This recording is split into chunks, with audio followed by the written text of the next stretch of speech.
Usa ka pagtuo, usa ka tingog, usa ka katawhan.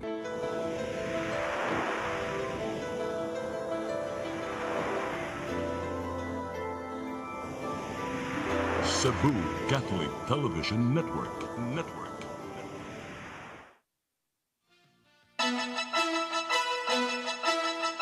Uluhan sa mga balita sa Sari 47.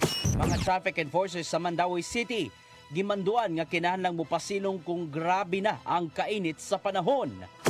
Pagkolekta sa 100 pesos nga environmental fee sa Lapu-Lapu City gipatuman na, apan daghan ang nangyaw-yaw. Philippine Coast Guard nabalaka sa nagka-agresibong binuhatan sa China sud sa West Philippine Sea. Kusog nga pagpasirit sa water cannon, mahimo nilang ikamatay. Duha ka ex-convict nga nakagawas lang sa Cebu City Jail nadakpan na sab sa buy-bust operation. Sugbo, Kabisayan ug Mindanao, Pilipinas ug katawhan kutos maabot sa tong Sibya sa tibuok kalibutan mayong hapon.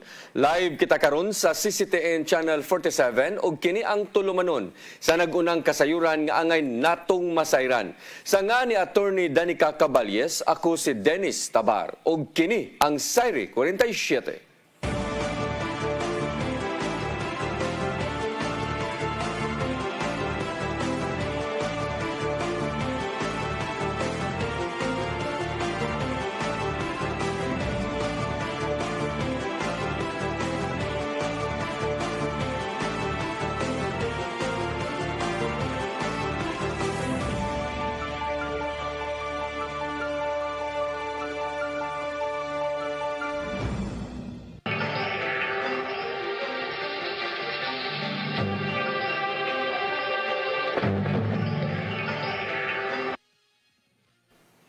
O karon sa kompletong detalye sa atong mga balita, pangu sa Traffic Enforcement Agency sa Mandawi Kuntim ni klaro nga dunay kamanduan alang sa mga personnel nga mopasilong kung grabe na ang kainit sa panahon. Kinilabot sa gisgutan nga gisugyot atol sa sesyon sa konseho sa syudad sa Mandawi.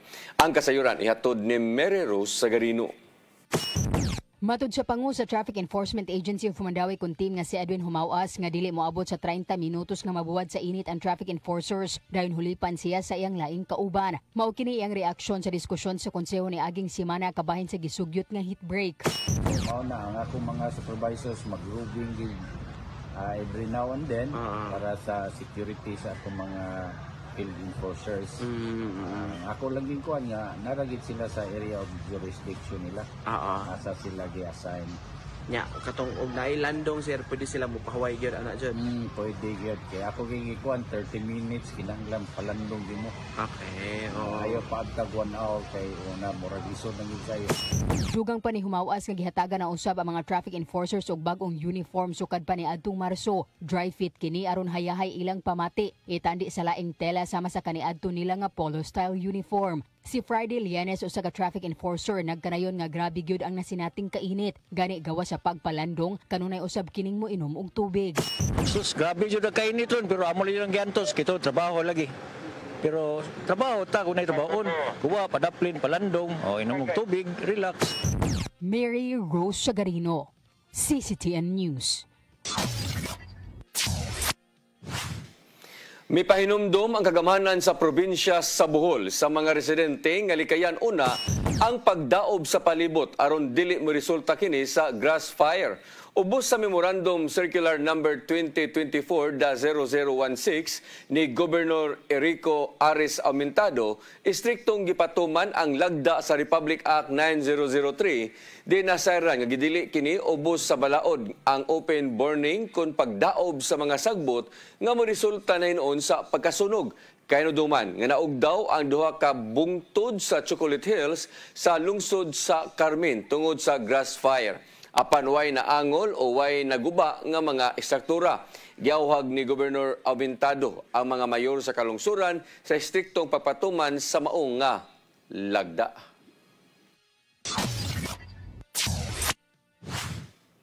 Unang adlaw sa pagpatuman sa pagkakolekta og usa ka gatos ka pesos nga environmental fee sa mga water activities sud sa dakbayan sa Lapu-Lapu naatol sa holiday sama sa gilauman nakaani kini og nagkadaiyang reaksyon ilabi na sa mga turista.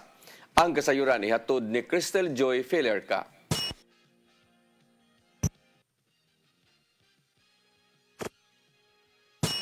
Gipatuman na kagahapong adlaw ang pagpangolekta og environmental fee nga 100 pesos sa mga turista nga mag-island hopping, banana boat, parasailing ug uban pang water activities sulod sa jurisdiksyon sa dakbayan sa Lapu-Lapu. Kung diin naatlan nga ang unang adlaw sa implementasyon niini daghan ang mga turista tungod kay holiday. Giangkon ni City Councilor Annabeth Quezon ang Committee on Finance ug maoy author sa mga ordinansa nga nakaani kini og sagol-sagol nga reaksyon. We received a lot of comments, no, not necessarily good comments. Daghan pud ang nibash, daghan ang na-shock, daghan ang nakalitan. Daghan pong nireklamo gyud actually. Dugang niya nga gipanglantawan na nila ang mong panghitabo tungod kay ang uban mabag-uhan sa pag-implementar niini. Inani man gyud gi-anticipate naman nato bago galing balaod, bago galing taxes, pahimutang na gyud ni reklamo. Gani ang ubang turista mas gipili na lang nga moadto sa lungsod sa Cordova ug didto nalukad sa ilang pag-island hopping. Taliwala niini nakita gihapon diya nga adunay positibo nga resulta tungod kay nikabat sa 80,520 ang ilang koleksyon sa unang adlaw nga pagpatuman niini. Kini nagpasabot nga aduna nay pondo ang dakbayan nga magamit sa pagpalambo sa ilang serbisyo. Meaning to say, starting yesterday, nanatay masud sa atong trust fund, sa atong environmental fee, wherein ang atong proceeds po, daghan ang atong gamitan for projects na murabag ibalik nato sa atong mga turista ang ilang gibayad through good services for them. Ang Hilton Port, ang Ngasil Port, Maribago Causeway ug Marigondon Causeway maoy gibutangan nila og collectors. Ug base sa ilang record, ang Hilton Port ug Maribago Causeway maoy nakakolekta og tag 30,000 kapin nga environmental fee. Samtang matod ni Maurice Igoy, ang collector sa Ngasil Port, base sa iyang obserbasyon kagahapong adlaw adunay mga turista nga mobayad ra dayon. Apan uban mangita pa og kopya sa ordinansa. Mangutana sila asa ang memo na mga silang mga EO, daghan sila mga din maka-provide naman may kanihatag naman sa gihapon. Samtang dugang ni City Councilor Quezon nga tungod sa mga reaksyon sa katawhan, mahimo kini nilang basihan aron sa pagpalambo niini.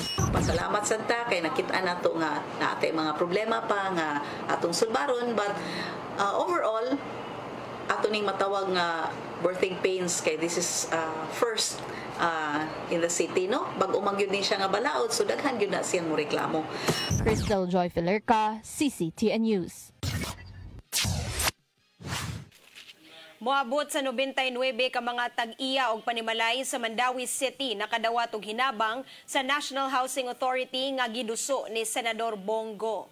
Samtang nakahigayon usab ang senador sa pagpahinumdom sa maayong pagpanerbisyo ngadto sa mga barangay officials. Ang kasayuran ni hatod ni Gian Navarro. Nakadawat og hinabang ang moabot sa 99 ka mga tag-iya og panimay sa Barangay Luok, Dakbayan sa Mandawi sa Emergency Housing Assistance Program kon IHAP. Giposeso sa National Housing Authority 7 ang hinabang ngadto sa mga nasunugan niadtong tuig 2023. Din gipunduhan kini ni Senador Bongo. Ang matag beneficiary nakadawat og tag 10,000 pesos nga ayuda nga may gamiton aron katukulan sa ilang mga panimay. Among pundo gamiton aron makapalit og mga housing materials. Givalidate na mismo sa City Social Welfare Services ang mga nasunugan aron hayon makapaymos sa mong programa. Gawa sa cash assistance, nakadawat usab ang mga residente og groceries, bitamina, bola ug uban pa gikan sa senador. Kini na ang ikadong higayon nga nanghatag ang senador og tabang ngadto sa mga nasunugan sa maong barangay. Diin kapila na silang nasunugan. Kabayan lang kini sa nimo pagbisita ni Senador Go dinhi sa Sugbo kagapon. Human siya nihapit sa panagtapok sa mga sakop sa Liga ng mga Barangay Masbate Chapter. Ang maong grupo tuyong mibisita sa Sugbo alang silang General Assembly. Diin si Senator Go mao ang guest of honor. Ipainomduman mismo sa senador ang mga barangay kapitan o konsehal nga mahinungdanon ang pagpanerbisyo ngadto sa tagsa-tagsa nilang mga konstituente ilabi na ni panahona. Pumunta po bukas sa Surala naman sa Cotabato, balik na naman ang Manila, dito po sa Visayas. Araw-araw po yan. Yan naman po ang pinangako ko sa inyo kahit sa sulok kayo ng Pilipinas. masakaya ng panahon ko at katawan ko, pupuntahan ko kayo, makatulong sa mga pasyente, makatulong sa mga nasunugan, sa mga nabahaan, makatulong sa mga super health center, makatulong sa mga malasakit center. Gian Navarro, CCTN News. Philippine Coast Guard na balaka sa nagkaagresibong binuhatan sa China sulod sa West Philippine Sea. Sumapa nila nga mahimong ikamatay sa ilang mga sakop ang kusog nga pagpasirit sa water cannon. Ang kasayuran ni hatod pagbalik ni Gian Navarro. Gihulagway sa Philippine Coast Guard nga posibleng musangpot sa kamatayon sa ilang mga sakop o dibakha ngadto sa mga mananagat ang mas agresibong binuhatan karon sa China. Kinituod kay posibleng ikamatay ngadto sa tao ang kusog kaayo nga pagpasirit sa ilang water cannon gikan sa Chinese Coast Guard kung makaigo man og tao. Matod ni PCG spokesperson Commodore J. Tariela nga nisampot sa pagkaguba ang mga sakyan ng pandagat ang naimong kusog nga pagpasirit sa water cannon gikan sa China. Sa miaging adlaw, nakaangkon og pagkaguba sa canopy ug steel railing ang barko sa PCG nga BRP Bagakay tungod sa maong binuhatan. Samtang apil sa gipasiritan ang bandera sa nasod Pilipinas nga giisa sa sakyan ng pandagat sa Coast Guard. Mong nakita ni Tariela nga walay kahadlok ang China sa pagpanghinubra kung hisgutan man ang kalapasan sa mga balaod sa mga katubigan sa kalibutan. Bisan pa man, padayonon sa PCG ang pagtabang nato sa mga Pilipinong mananagat o pagpatrolyar sulod mismo sa West Philippine Sea, taliwa sa Hulga. Ilabi na nga gikasagbuyo mismo sa mga yanong Pilipinong mananagat ang gipambuhat sa mga operatiba gikan sa China sunod na sa kaugalingong teritoryo. Apan nagmapasalamaton gyapon ang mga mananagat sa Philippine Coast Guard tungod sa padayong paghatag og supply sa krudo bisan pa man sa kalisod nga naangkon. Gian Navarro, CCTN News.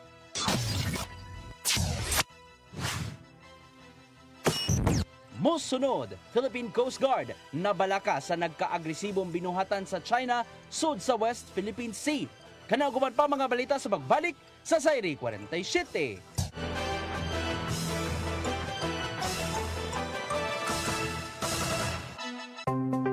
Discover the beauty of the Philippines.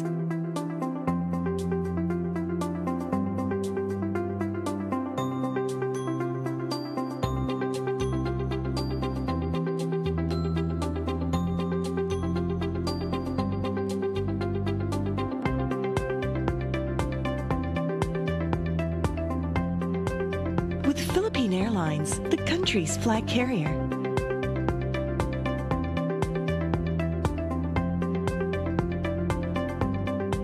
The airline that lets you feel the warmth of the nation.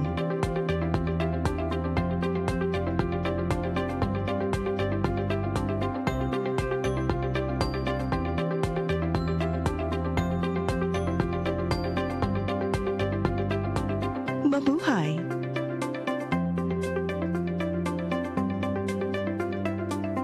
Ako si Mr. Rudy Romares, electrical subcontractor ng maong building. Ani adto nga wala pa ko mogamit og ko'y sakit akong tuhod, iglakaw na ko, akong mga lutaha, no. Labi na gikan ta sa overtime. Di sa ko ganahan mo kaon, nindot na ang resulta kay karon moagi ta sa rampa diha, no, maglakaw ra jud ko. Mga batan-on nga mauwahin akong lakaw kay kusog na ko mulakaw tungod sa paggamit nako sa koy. So ay mo gamit sa koy kay nindot kay resulta. Daghang kay salamat sa koy herbal capsule. Barato na, epektibo pa.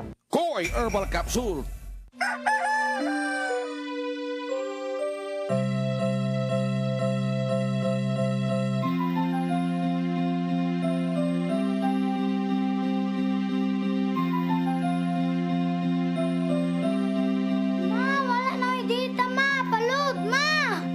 Sorry ma'am, na-late ko.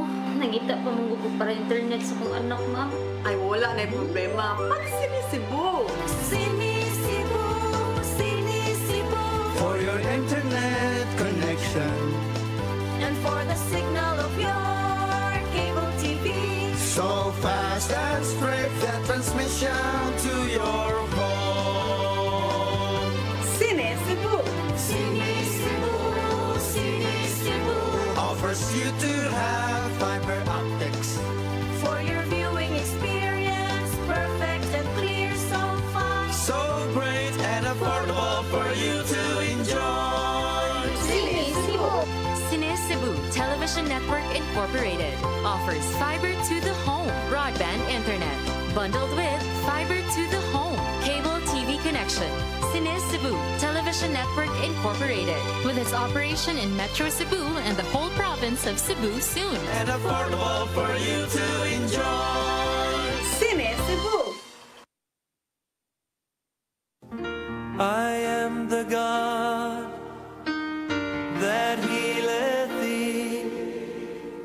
I am the Lord, your healer.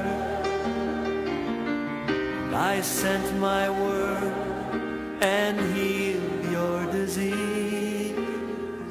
I am the Lord, your healer. I am the God that healeth thee. I am the Lord, your healer. I sent my word and healed your disease. I am the Lord, your healer. I am the God that healeth thee. I am the Lord, your healer. I sent my word and healed your disease. I am the Lord, your healer. I am the God that healeth thee. I am the Lord, your healer. Ang kinabuhi puno sa hagit. Sugpil na ka, Dri, ha? Ay, pag-inarte! Magdita ka!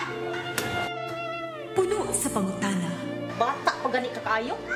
Nagpuyab-puyab na ka? Kinsa man ang mga masakitin nato din ay karoon ha, kinsa! Kung si Buti mo'y pasabot, Daddy. Puno sa luha. Pagpili pa, ako nga imong anak o kanay imong mga babae. Kasuko. Ano pa? Ano itong ka ni Papa? Apan bisan mangit-ngit pa ang imong kalibutan, aduna pa'y nagpahiping kahayag. Aduna ka pa'y kasumbungan. Mga laman, hanap na. Dear Tatay, Tunog na unlod na. Nganong handungon man. Wailaing pagi aron masabtan nato ang Biblia. Kinanglan nga doon natay relasyon kang Hesus. Hangtod sa layan natong panaguban, daghang salamat siya. Tunog na unlod na.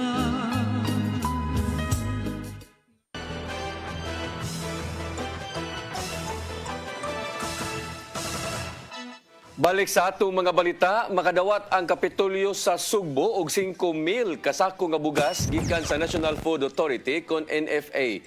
Kini mo'y gipasalig ni Acting Administrator Larry Del Rosario human ni bisita kang Governor Gwendolyn Garcia. Nasabtan mismo ni Rosario ang panginahanglanon sa igong supply sa NFA rice aron mapadayon ang mga programa sa Cebu Provincial Government. Sama na lang sa tag 20 pesos ng matag kilo sa NFA rice ubos sa Sugbo Merkadong Barato o Sugbo School Feeding Program din ang bugas sa NFA ang gamiton aron makapakaon sa mga tinunan. Gipahinumduman kung gipahimangnuan usab ni Rosario kang Governor Gwendolyn Garcia nga magtinarong sa pagdumala sa ahensya aron dili mapariha sa suspendidong administrator.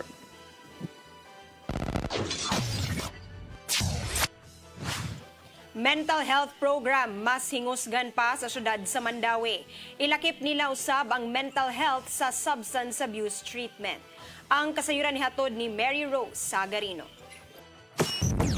Hingusgan pa sa syudad sa Mandawi ang mga programa ni ini bahin mental health sa kasamtangan ang gitrabaho na ang pag-integrate sa mental health sa treatment sa drug users. Gikan sa Mandawi City Substance Abuse and Prevention Office, usbo na usab ang ngalan ngadto sa Substance Abuse and Mental Health Services Office. Matod sa pangusa buhatan nga si Attorney Ebenezer Daryl Manzano nga kinisubay na usab sa strategic framework sa National Council for Mental Health, nagtumong sa paggiya og pagpalambo sa pagpatuman sa mga palisiya, programa ug serbisyo bahin mental health. Namatay community-based rehabilitation program and community-based mental health program. So karon ilan na silang gi-integrate into one, nangitas nag integration site, and I think Mandawi City is a great site nga pwede na to masugdan ng integration for mental health and community-based rehabilitation. Kini nagtumong usab sa pagtino sa tinubdan sa paggamit sa illegal nga drogas kung aduna ba kini kabahin sa mental health. That people who use or abuse drugs, they have, let's say, are experiencing mental health conditions or naa sila giagian prior kasi trauma or ana nga ni manifest sila mo na ni gamit sila or ni abuse sila sa substance. Gawas sa integration, aduna usab mututok sa pagtabang sa mga residente nga wala nagamitay og illegal nga drogas apan nagaanto sa depression o may problema sa pangisip. Napunta na actually si daghan naman gud ta og kanang cases no, mental health incidents lately, mga attempted suicides nga naka-respond punta nga atong i-kuha nato sa namanggod tayo, ma-refer na to sa tong psychologist at psychiatrist. Mary Rose Sagarino, CCTN News.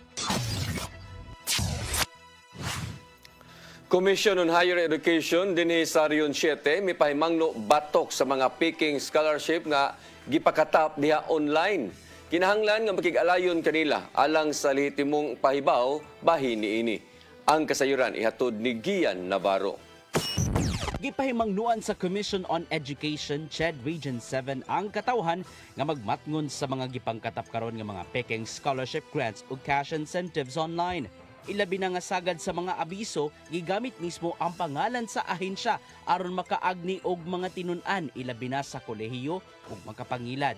Nadawat mismo sa mga kadagkuan sa CHED 7 ang mga pangutana kung nag-abli ba sila og slots alang sa kwaong scholarship grants gikan kanila. Matod silang focal person sa scholarship nga mas maayong makig-alayon nila kanila direkta bahin sa mong tanyag. Hindi numerous calls yun na naana ba, application na ba, or wala. Unsa ni siya, actually mag-verify yun sila. Sa kasamtangan managlahing mga lehitimong scholarships ang gipangtanyag gikan sa CHED sama na lang sa merit scholarship alang sa mga incoming college students. Apil usab ang libreng pagpaskwela alang sa mga mukuha o kursong estadistika. Samtang adunay scholarship program ang CHED alang sa mga tinun-an din ang ilang pamilya, coconut farmers o di baka sugarcane farmers. Gipasabot usab silang Chief Administrative Officer nga si Marian Mirabueno nga online na ang pagproseso sa mga application sa mga scholarship programs ug labaw pa sa tanan walay pangayong kwarta ang ahensya aron maproseso na kini. As of today, wala pa pong pinalabas. There is no advisory. There's still not issued the memorandum of the slots for the merit scholarship. Andami nun sila makig-alayon sa mga operatiba kung makadawat man sila og sumbong o bisag unsang tip bahin sa mga nangilad nga nagtanyag og fake scholarship. Maong arong dili mahasol, makig-alayon lang sa CHED 7 pinagi sa pagbisita silang buhatan sa Sudlon Lahog, Cebu City o di ba ka silang Facebook fan page nga CHED RO7. Gian Navarro, CCTN News. Bagong gi-renovate nga swimming pool sa Cebu City Sports Center hingpit nang gibuksan human sa kapin usa ka tuig nga pagpaayo niini. Tuyo nga gibuksan pagbalik ang pasilidad aron magamit sa Central Visayas Regional Athletic Association meet. Ang kasayuran hatod ni Shariza May Uy. Gibuksan na pagbalik sa Cebu City Sports Center ang 25 million worth nga swimming pool nga gamiton alang sa Central Visayas Athletics Association kun si Veraa. Kinuman nga gipasaradaan sa syudad, sulod sa katuig alang sa renovation sa pool, isip pagpangandam sa dako nga kompetisyon sa paugnat sa kusog. Mato ni John Pais, ang manager sa CCSC, nga ang maong swimming pool wala na nila kinigiguba apan ilang gi-enhance ang mga facilities sama sa pag-ili sa filter system, starting blocks ug uban pa. Ang maong Olympics pool adunay gitas-on nga 50 meters nga mao ang standard nga sukod sa pool sa mga international swimming competition. This is a collaboration mainly of the private sector, and we were able to raise as much as 25 million from many donors. And we're happy to, you can see how nice our pool is. We have a brand new filtration system. Our starting blocks are... Gawas ni ini adunay 25 meters nga warm-up pool. Ang kaniadto usa lang kini ka kiddie pool, kakaron adunay gilawmon nga 4 feet. Gidugang ni Pahis nga ang gigamit nga pundo sa pag-renovate sa swimming pool gikan kini sa pribadong sektor subay sa programa sa syudad nga public-private partnership kon PPP. Gilauman ni Pahis nga ang maong bag-o nga swimming pool facilities mamahimo na kini nga makahost og national swimming competition ang Dakbayana sa Sugbo. And we will be able to host national meets in swimming. So this pool is ready for our Siviraa, which will be starting on May 4 on Saturday. Himoong eksklusibo ang maong pool sugod sunod semana subay sa pagbaygayon sa Siviraa nga sugdan karong Mayo 4 ngadto na sa 9. Plano nila kining buksan sa publiko human sa Siviraa. Sherry Zameuy, CCTN News. Mga tungaan nga gamiton isip biliting area alang sa delegado sa Central Visayas Regional Athletic Association kod Siviraa giandam na. Usa na ini ang Lahog Elementary o High School nga maoy biliting area sa probinsya sa Bohol. Ang kasayuran ihatod pagbalik ni Sherisa Mayoy. Limpyo o gamugaway nga biliting facility ang giandam sa Lahog Elementary School alang sa delegado gikan sa Dakbayan sa Tagbilaran, probinsya sa Bohol. Matod ni Dr. Liliana Simangkago, ang school principal sa Lahog Elementary School, nga dunay kapin o sa kagatos nga classroom ang ilang giandam alang sa mga delegado. Dugang niya nga adunay igong water supply ang ilang giandam. Gani mibayad sila ngadto sa Metropolitan Cebu Water District aron nga madugangan ang water pressure sa linya sa tubig sa tunghaan. Gawas ni ini adunay duha ka water tanker nga backup kung ugaling makuwangan ang supply sa tubig. We also had our initiative. We tapped the city government and MCWD to increase pressures for our water supply for Lahog Elementary School and Lahog National High School. Aron masiguro ang seguridad sa mga delegado, humipatuman og curfew ang tunghaan, diin hangtod lang alas 9 sa gabi ug adunay mga IDs nga gikinahanglan nga ipakita inigdayon sulod. Banakbana nga moabot ngadto sa kapin 600 ka mga delegado gikan sa Dakbayan sa Tagbilaran ang mogamit sa tunghaan. Samtang gipaybalo na Quilino Milyar Jr., ang information officer sa Tagbilaran Division, kakontento ug mapasalamaton sila sa Lahog Elementary School sa mugaway ug limpyo nga pasilidad. Yeah, we are very satisfied.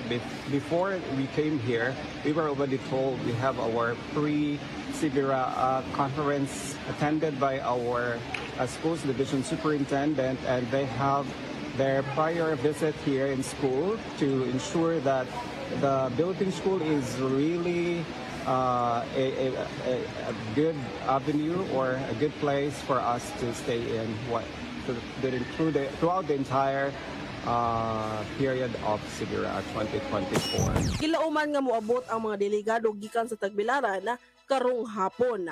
Samtang subling nangandam na sab ang mga delegado gikan sa Dumaguete City nga anaa karon sa Don Vicente Rama Memorial Elementary School. Sherry Zameuy, CCTN News. Mosunod, duha ka ex-convict nga bag-uhay lang nakagawa sa Cebu City Jail nadakpanasab sa buy-bust operation. Kanaguban pa mga balita sa pagbalik sa Zairi 47.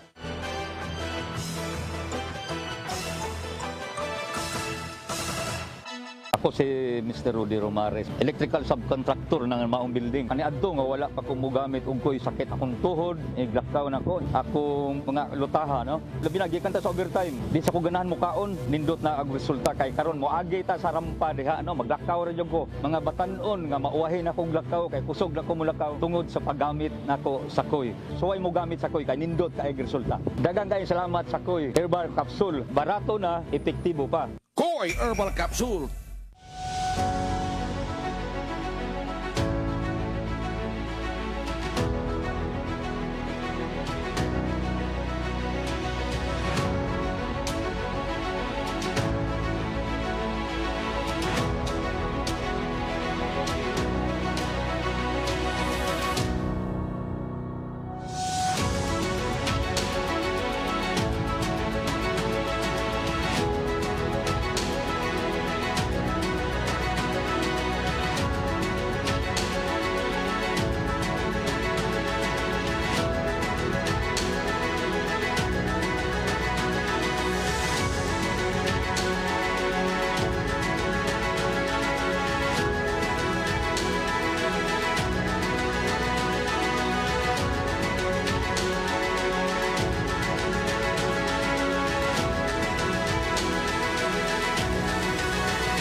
internet connection. And for the signal of your cable TV. So fast and straight, that transmission to your home. Sini Cebu offers you to have fiber optics. For your viewing experience, perfect and clear, so fast. So great and affordable for you to enjoy. Cine Cebu Television Network Incorporated offers fiber to the home broadband internet bundled with fiber to the home cable TV connection. Cine Cebu Television Network Incorporated with its operation in Metro Cebu and the whole province of Cebu soon. Cine Cebu for your internet connection and for the signal of your cable TV. So fast and straight, that transmission to your home. Cine Cebu offers you to have fiber optics. For your viewing experience, perfect and clear, so fast. So great and affordable for you to enjoy.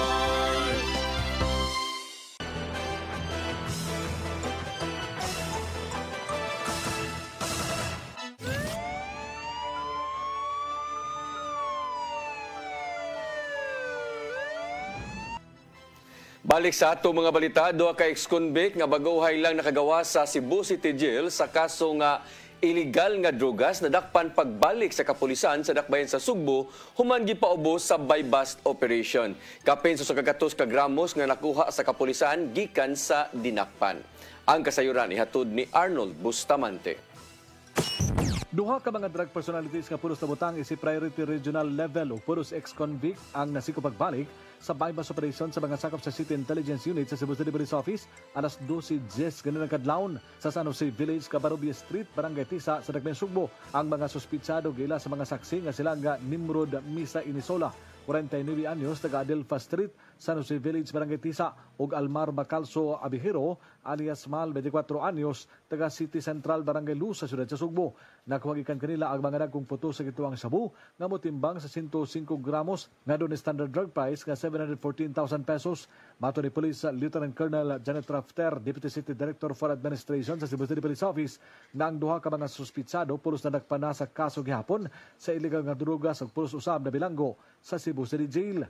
Dugan ni Rafter, si Inisola na bilanggo og 7 ka tuig samtang si Abihero na bilanggo usab og 5 ka tuig diniadtong Nobyembre 2023 nakagawa sa bilangguan. Dugang ni Rafter nga inang magbago kay nakagawas na sila sa bilangguan, mibalik na hinuon sa naandang nga trabaho nga mao ang pagpamaligya sa illegal nga drugas. Doon gipagtug-an na mao nga mga suspitsado kung kinsa ug asa gikan ang ilang supply sa illegal nga drugas. Apan giklaro ni Rafter nga ila kini gipaubos sa monitoring kung unsa ka tinuod ang mga pangangkon ug ang gipangbutyag aron mausab kini ang ilang sulod nga target sa operation.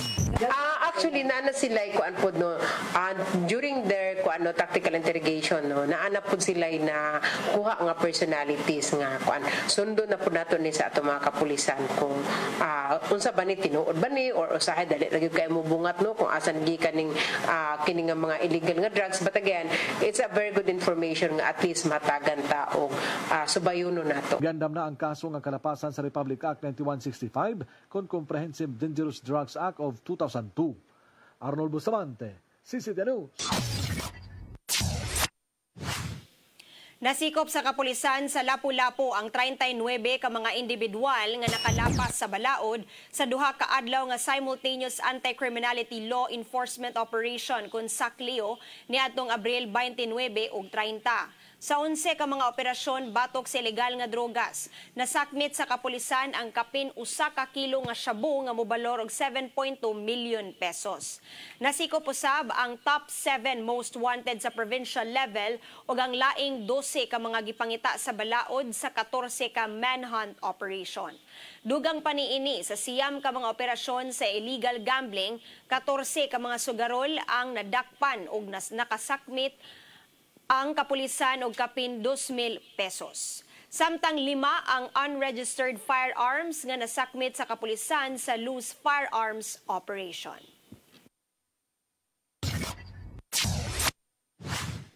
Balay Suyupanan sa sitio Wakwak, Barangay Suba, dakbayan sa Sugbo, gibungkag sa mga sakop sa PDEA 7 ug Sawang Calero Police Station kung Station 6. Nasikop ang nagpadagan sa Suyupanan nga naka-graduate sa Community-Based Drug Rehabilitation Program sa barangay ug laing duha ka managtiayon nga taga-Apas. Ang kasayuran ihatod ni Arnold Bustamante.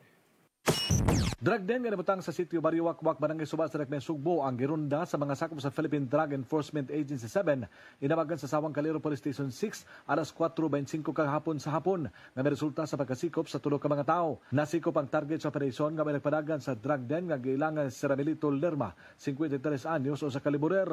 Lagip sa nasikop ang magtiayon nga sila nga Ryan Dunyos, 38 anyos waiter ug ang iyang asawa nga si Angelita, 35, usa ka call center agent kada sitio Pangutana, Barangay Apas sa Dakbayan Sugbo. Ang magtiayon dunay unom ka mga anak din ang kamagwangan, nagpangidaron pa og 14. Gingong mao kini aga bisyo sa duha nga kung makasapi na magdungan kini sulod og drug den aron na manuyop. Nakuha sa mga operatiba ang 17 ka mga pakete sa gituang shabu nga dunay gibugaton nga 36 gramos, nga dunay estimated average market value nga 244,800. Lagip na aga buy-bus money, kwarta ug aga mga drug paraphernalia. Mato ni Lia Alcantara, ang information officer sa PDEA 7, nga nadawat nila ang kasayuran sa mga drug den gikan sa usa ka concerned citizen.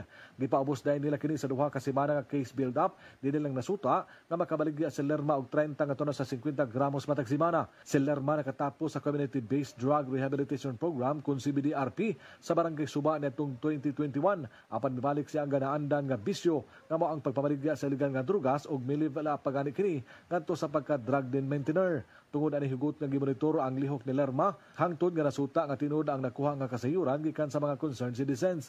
Gipasabot ni Alcantara, ang ura pa lang nga magpadagan og drug den si Lerma, mahimo pa unta kini nga mapasurrender og ipaubos pagbalik sa CBDRP sa Barangay Suba. Apan kay misaka naman ang iyang level, kinahanglan na gid siya nga rundahon aron bungkagon ang drug den nga iyang gidumala ug pasakan og kaso nga wala gitugot nga piyansa. Pahimangno nato katong mga plano nga bag mo enter maghimo ilang mga drug den, dili sila magsalig nga okay naman ang gobyerno kay nara di ay mga CBDRP community based rehab program, dili sila qualified as CBDRP dakpon di sila.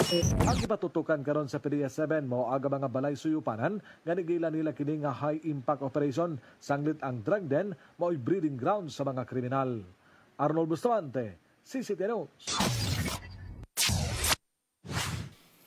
Mao kadtong naglangkob sa atong mga balita sa Sayri 47, ako si Dennis Tabar. Ako si Danica Caballes, hangtod ugma sa inyong paboritong tulumanon. Sayri 47.